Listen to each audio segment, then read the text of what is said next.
Welcome to the Art of Procurement podcast with your host, Philip Eidson.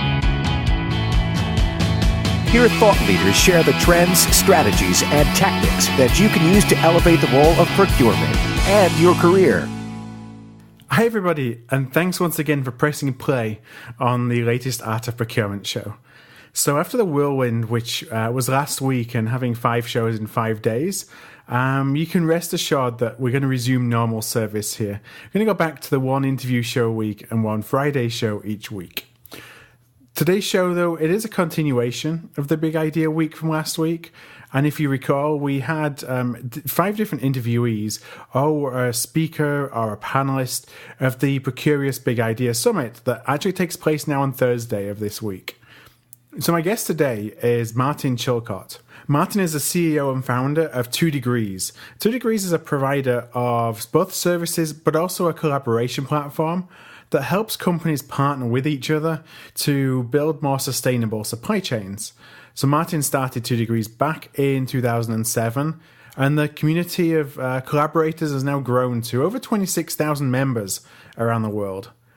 As you're going to hear in the interview, Martin has a really deep entrepreneurial background, and I ask him why sustainability is becoming so important and how procurement professionals and leaders can begin building more sustainable supply chains. What was probably most interesting to me as I talked with Martin is that in a world where I think that we've all, at least in procurement, it's been instilled upon us that we shouldn't be sharing information outside of the 4 walls of our companies, that a lot of organizations are realizing that they need to collaborate really with all constituents in the supply chain, whether it's competitors, whether it's suppliers, whether it's consumers, to really ensure that we don't collectively do what can be irreparable harm to the supply chains of some of our most important resources, whether it's natural resources, whether it's food, whatever it may be. Well, before we go into the show, I do just want to remind you that if you enjoy the content today, if you enjoy the what we share on the Art of Procurement, then please go ahead and sign up to receive notification every time a new episode is published. That way you can be sure never to miss a show. You can go to artofprocurement.com/subscribe, leave your email address, and I have a couple of free reports to send you that just as a thank you for sharing and for trusting me with your email address. All right, then. Well, let's go straight into my conversation with Martin.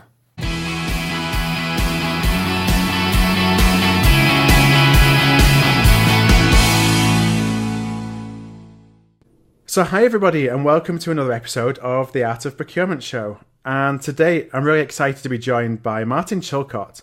Martin is the founder and CEO of 2 Degrees. So, Martin, welcome to the show. Thank you very much. It's great to be here. Thanks. Well, if you're not familiar with 2 Degrees, they're a collaboration platform and a solution provider to help companies build more sustainable supply chains. And Martin, I'm interested, you have a varied background as an entrepreneur, both I think in founding companies and through involvement in youth enterprise schemes. So what attracted you to entrepreneurship and what keeps you coming back for more? Very interesting question. I've always liked challenges and creative processes. Mm-hmm. I've always been a bit of a nonconformist, so I don't trust myself to be a good employee for anyone. It's probably at the heart of the problem.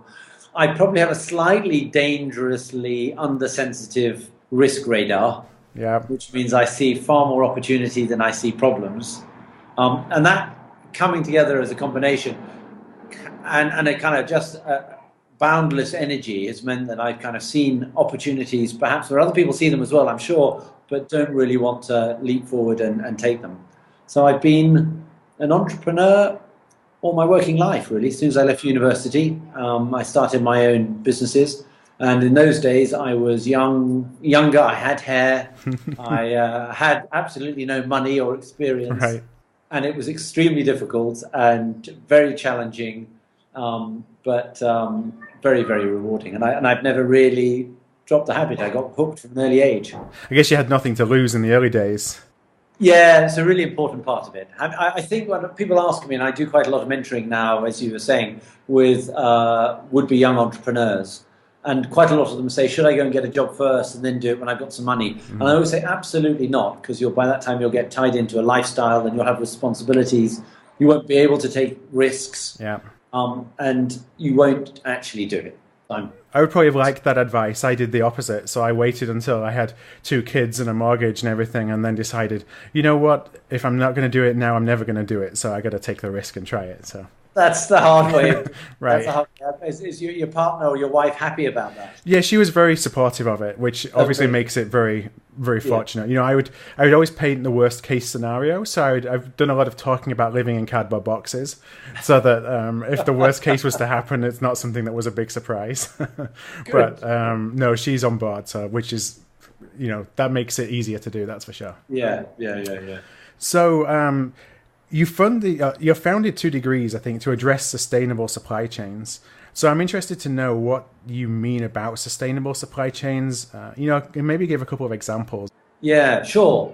So if I take a commodity that we all know and love, like cocoa. Yeah.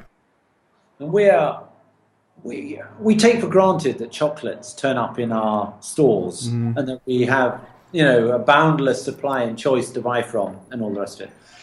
But there's some really shocking realities around the cocoa supply chain. The average age of a West African cocoa, the average life expectancy, rather, of a West African cocoa producer is only about 55. Right. Okay, it's a tough life. Yeah. If I asked you what you thought the average age of the cocoa farmer was, what would you say? You know, I have no idea. 50. So we have, just following those stats, 5 years of cocoa production in West Africa left. Yeah.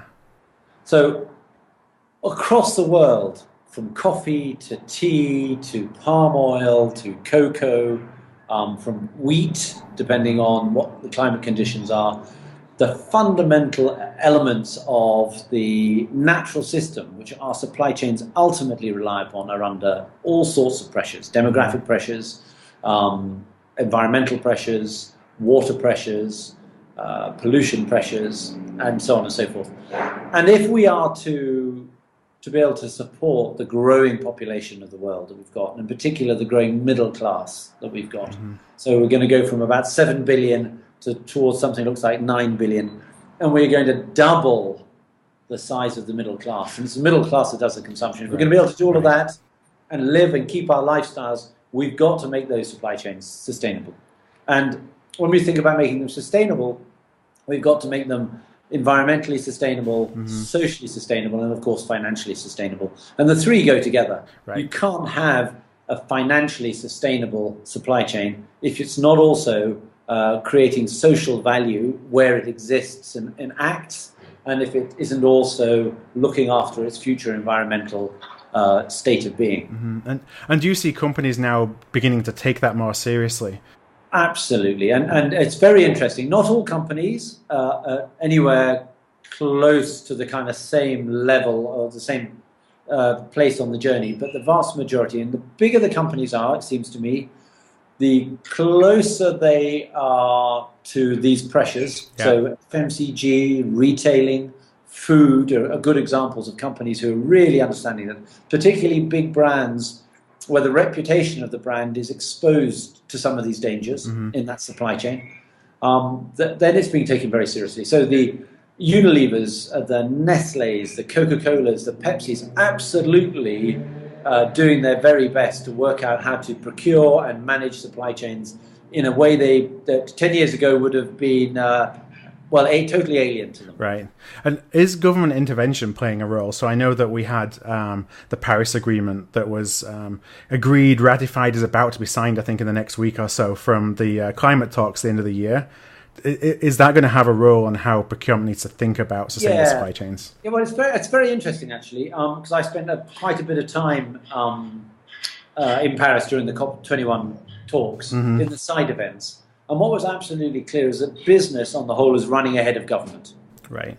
Business, particularly the kinds of organizations I mentioned, have a longer term. Now, you'd have thought, that they have all the challenges and problems of quarterly reporting, which keep them quite short-term in many ways. But actually, they have a longer-term perspective on their businesses. If you're a Mars or you're a Coke or you're a Unilever, you've been around a long time, and your chief executive intends to make sure that they're handing over a legacy that means it's going to be that business is going to be there in the future. Yeah. And they have much less of the short-term challenges I think the politicians have about staying in office. Right. And so in Paris, my experience was, and I think this is absolutely the case, the business was pushing government for an agreement. Interesting. Yeah, not the other way around. It is not an anti-business thing now to get agreements around standards to do with, climate and carbon and water pollution and kind of health and safety issue. Developing these standards and making them equally applicable across the board, all it does is levels the playing field and ensures a future for business. So, of course, it's a very pro-business thing. Right, and so the organizations are understanding the ROI of investing in a sustainable supply chain, whereas that may not have been the case, and government kind of has a bigger problem in justifying that sometimes. Absolutely, yeah. Well, I mean, government is going to go out of business in 5 years, but, Mars might if it doesn't sort out cocoa, Well, when we start talking about the Procurious Big Idea Summit, I know that you're participating in the summit. I'm really starting to discuss collaboration, the power of online collaboration. And I know that you've talked about collaboration as being a central theme that's needed for countries, and I think by association organizations to start being compliant with some of the key themes of government intervention, like the Paris Agreement.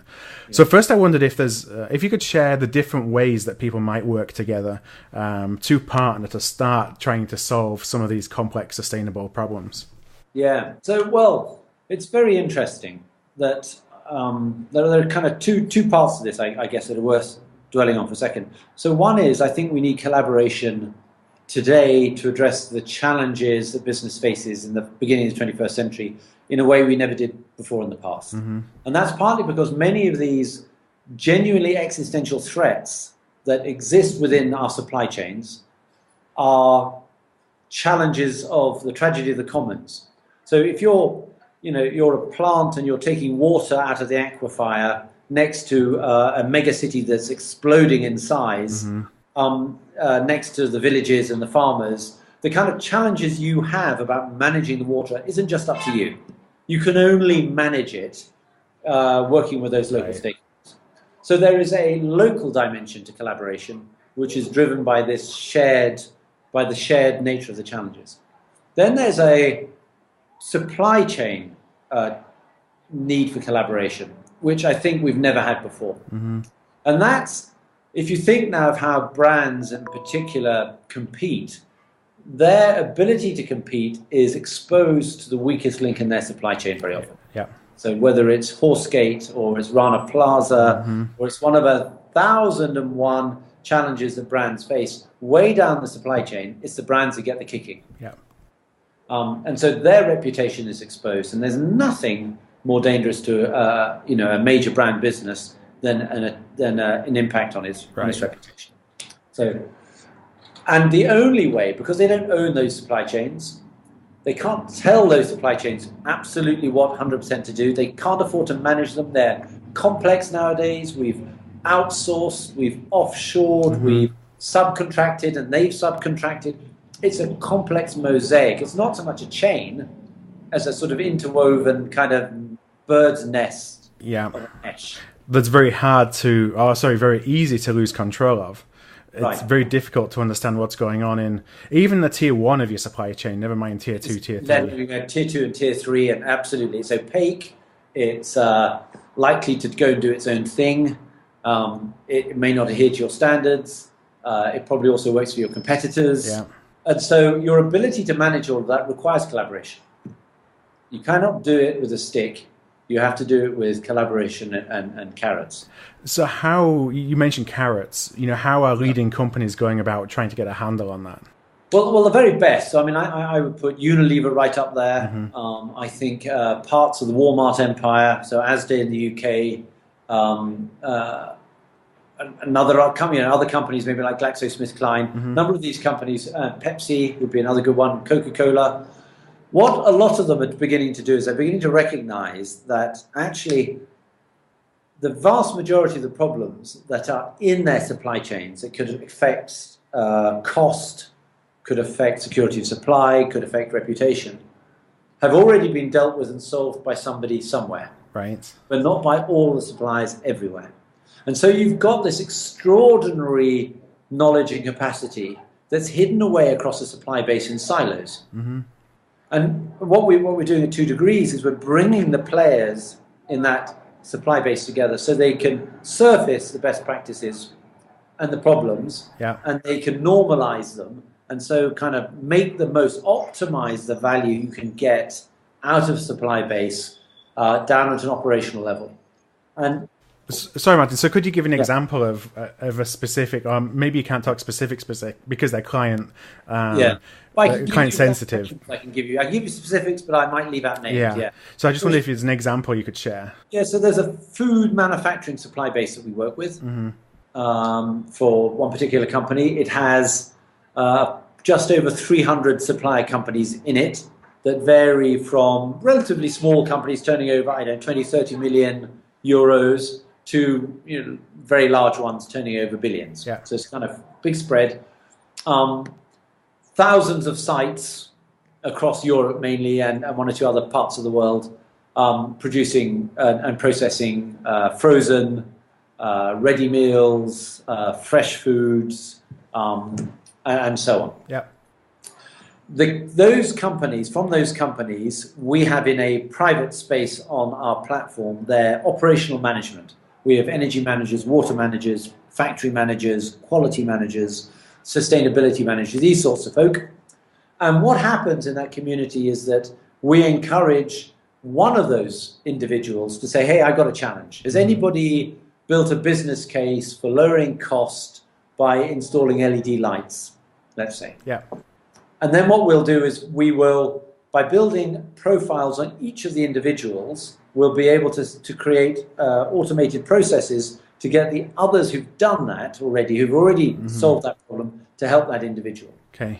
And so you start to surface, if you like, you put up questions and you surface the best practice, you share that knowledge, and it leads to people making investments they wouldn't otherwise made and getting operational savings that they wouldn't otherwise get.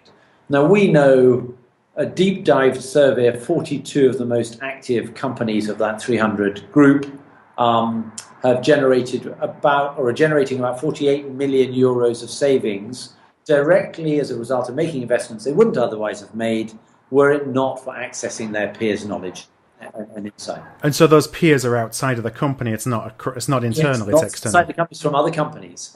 So it might be, a chicken processing pie company and a dairy company, so they're completely different companies. But it's the chief engineer here and the energy manager there, beginning to work together to solve problems. We think the group as a whole, they've exchanged about 100,000 instances of knowledge between the group. It's about 1,300 individuals, and we think the group as a whole is probably saving about 100 million euros. Wow. So has there been any challenges in peers sharing that kind of information? Because I think we're inbuilt that everything that is in our brain is a competitive advantage. Yeah. And so therefore I don't want to share it. Yeah, well, it's very interesting. So this works best because we're unlocking value at the operational level in organizations. We're used to, particularly in procurement, we're used to dealing with the commercial folk who are very, very aware of competitive pressure and share of wallet and share of market and all that stuff. When you get down to talking to the engineers who are trying to separate water from milk or whatever they're dealing with, actually these are guys who just like solving problems. And they rather like solving problems for their peers, and it's sometimes a lonely life being the only engineer in a particular factory, whatever it is, and you're part of a community. They feel very differently, and often they feel greater affinity to their peers, people like them from other organizations, than they do to their commercial folk in their own organizations. So they're much less sensitive about that competition. And they also find very rapidly, their experience is that by helping somebody else out, they get helped out, and they start to feel a sense of duty almost to participate. And so, there is, amongst the commercial people, there's definitely a bit more hesitancy, but once you get into that operational group and they get the habit, they get a lot of value out of it, and they get a lot of kudos as well. Yeah, you only need one or two success stories to then generate the interest People and could just see. in the case, right? So we do spend a lot of time in the community on when we launch a new community on making sure that when somebody comes in for the first time, their experience is that they see people like them from different companies clearly helping to solve a problem of the sort that they would be interested in, you know. So what role does procurement play then in helping our organizations build more sustainable supply chains? Well, I mean, obviously that supply chain ultimately is only contracted to the organization, at least the tier ones, because of the role of procurement. And I think if procurement plays a strategic role, the kind of role it can play, matching, if you like, the supplier and the supply-based capability at the right value to what the business needs to be competitive with its customers, then you get an opportunity for procurement to shape, in partnership with those suppliers, an improving ability to compete as a supply base. Right. So as you start to reduce the costs and the risks of the entire supply base, if procurement is involved in this kind of process. Does that make sense? Yeah, I think one of the interesting things that you mentioned that I'd like to pull out is the partnership, because I think a lot of it depends on how we as procurement professionals build relationships with our suppliers to foster that openness and that trust. That if you just have an aggressive or kind of a supplier-buyer relationship, it's going to be really difficult to think collaboratively about these problems. Very difficult to do it, really hard. And so it is about, and one of the things that I think one of the opportunities sustainability provides, or the need to create sustainable supply chains provides, is that because it's creating shared value across that supply base, it gives you an opportunity, I think, as the procurement, as the customer, to recalibrate the relationship. To say, okay, look, you know, we have to be tough when we're in negotiation, but that doesn't mean that we can't be collaborative as well to mutual benefit. Yeah, there's collective responsibility we have to ensure, enable sustainability. Absolutely, that we all are in business in 10 years' time. Right. Yeah, absolutely that. And so look, let's do this in a different way. And what's really interesting, I think, is when procurement gets it, when companies don't get it quite right, what they try and do is they try to set up hub and spoke models. Okay, they try to put themselves at the center of everything in the exchange of knowledge and expertise and in the improvements of productivity and sustainability, which limits their ability to actually drive change. What's really interesting in the model I described to you is that actually what in those cases what we're getting our clients to do is to enable their suppliers to help each other. And so instead of having lots of bilateral exchanges of information and knowledge to improve the system, you're creating an explosion of multilateral engagements, which is far more valuable. Right. Sorry, go on, Martin. I was going to say, if you're a retailer, you know about retailing. You don't know about food processing. Right. If you want to give advice to a food processor, go and find another food processor who's done it. And that would be the quickest possible way you can improve things. So that's really kind of what is the heart of it. And we can do that at scale through technology. Then it's extraordinary what you can do. So we're coming up against our time, and I just have a last question that I think is relevant for procurement professionals if they want to start thinking about how they can start making sustainability, a key strategy when they're working with their supply bases. Because I think one of the concerns is a lot of companies are still very focused on the bottom line number, and so it's hard to tie an ROI back to an initiative that may actually have a higher initial cost, but that breeds sustainability in a supply chain. So I don't know a single company that is seriously far down, really making progress on the sustainability route, that will not tell you that being a more sustainable company is a more efficient and profitable company. So you take, Unilever, and it's getting all its factories to zero waste to landfill. Everybody says it'll cost you a fortune. I think they save $250 million a year, right? By doing this. So there's now clearly, like in all things, there's an investment that has to be made, and there's an ROI calculation to be made. But I think the place to start is to really understand where your hot spots of risk and possible cost escalation are, and where the opportunities are that there are significant inefficiencies. So if you look across a supply base and you can see large differences in performance, but let's say in the energy intensity of your bakers or the energy intensity of your molding manufacturers or whatever it is you're doing, you know that if you can focus in on those areas, you can get significant cost reductions.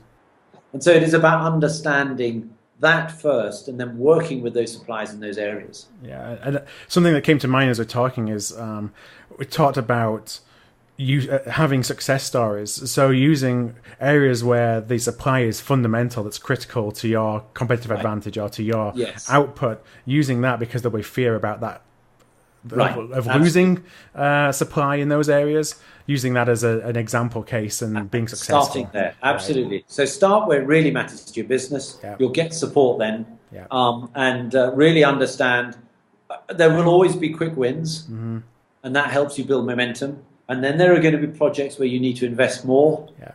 You know that it will give you a return on investment, but of course there's now going to be a different time frame. Very often companies use the quick wins to create a war chest that they can reinvest in the stuff that's slightly longer and so on. Yeah. Well, Martin, we're coming up against the half an hour, so I would first of all like to thank you so much for joining me on the Art of Procurement today. Thank you. I think that this is a subject that is only going to become more and more important for all the reasons that you mentioned at the top of the conversation. What I'm going to do is I'm going to link to the show notes from today. I'll include contact details for yourself and for 2 Degrees. I'm going to put those at artofprocurement.com/Big Idea 2016. And that's going to link up all the different shows as well that we've had this week. So Martin, once again, just thank you very much for your time. Thank you very much. It was a pleasure. Thank you. Thank you for listening to another episode of The Art of Procurement. To find an archive of all past episodes, you can go to artofprocurement.com/episodes. And to ensure you never miss another show, go to artofprocurement.com/subscribe.